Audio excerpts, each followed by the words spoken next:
Twende Alexandria ambapo Elius Kambili alikuwa na kikosi toka jana na vinginevyo. Kambili, habari za wakati huu? Unaona kumekucha, kibaridi kimekwisha?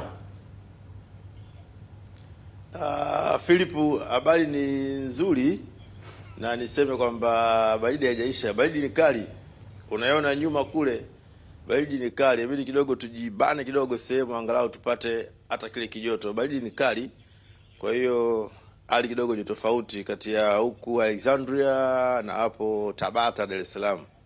Sawa, timu tunajua tayari inajiandaa kurudi kwa sababu jana mara baada ya mechi ile kufungwa wanatakiwa warudi haraka iwezekanavyo kwenda Zanzibar kwa ajili ya mchezo mwingine, na watacheza na Al Ahly hiyo timu.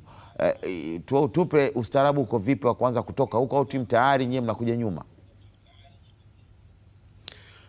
Kwanza tu nikwambie kwamba asubuhi hii kuanzia saa 5 kamili kikosi cha Yanga kitafanya mazoezi katika viwanja ambavyo vipo katika hoteli waliofikia ya Radisson Blu Alexandria. Hapa watafanya mazoezi kwa muda kama wa saa 1 hivi, saa 1:30.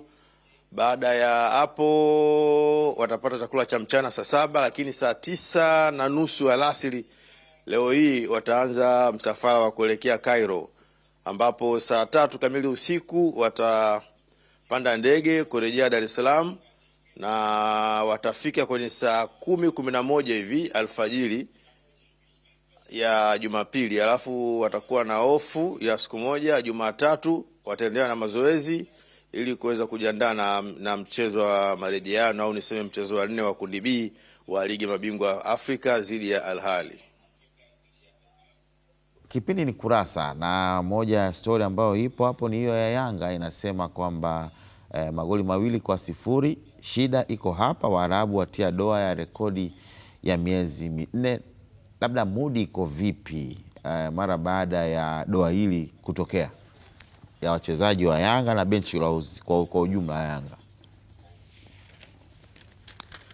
Kusema kweli ni kitu ambacho kimekuja kama surprise kwao, kwa sababu ukiangalia dakika 30 za kwanza Yanga alikuwa yuko mchezoni vizuri sana, na Al Ahly walikuwa hawana ile attempt ya maana sana kwenye goli la Yanga. Kwa hiyo hata kocha amesema kwamba mistake moja walioifanya ikasababisha wafungwe lile goli. Kwa hiyo hadi wanakwenda kwenye vyumba vya kubadilishia nguo, kipindi cha mapumziko walikuwa down sana. Kwa hiyo kipindi cha pili kulikuwa na kazi mbili. Kazi ya kwanza ilikuwa ni kuangalia watumie mfumo gani ili kuweza kurejesha goli, lakini kazi ya pili pia ilikuwa ni kuhakikisha kwamba na wao wanajilinda vipi. Kwa hiyo lile goli kusema kweli liliwaweka down sana, kwa sababu waliamini angalau wangeweza kumaliza kipindi cha kwanza wakiwa sawa, yani wakiwa hawajafungana hata bao moja, lakini kwa kilichotokea kilibadilisha plani na hatimaye kurejea uwanjani kuanza kufight, lakini mistake ya pili ikazaa bao la pili. Lakini yote kwa yote wanaamini kwamba katika mchezo wa pili Dar es Salaam ambao ni wa 4 katika kundi B kwa wao, watafanya kitu kizuri na kukaa vizuri katika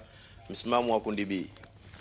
Haya, labda kuna swali na nyingine au Abela au Fo? Shukran sana Elius kwa kudamka asubuhi hii.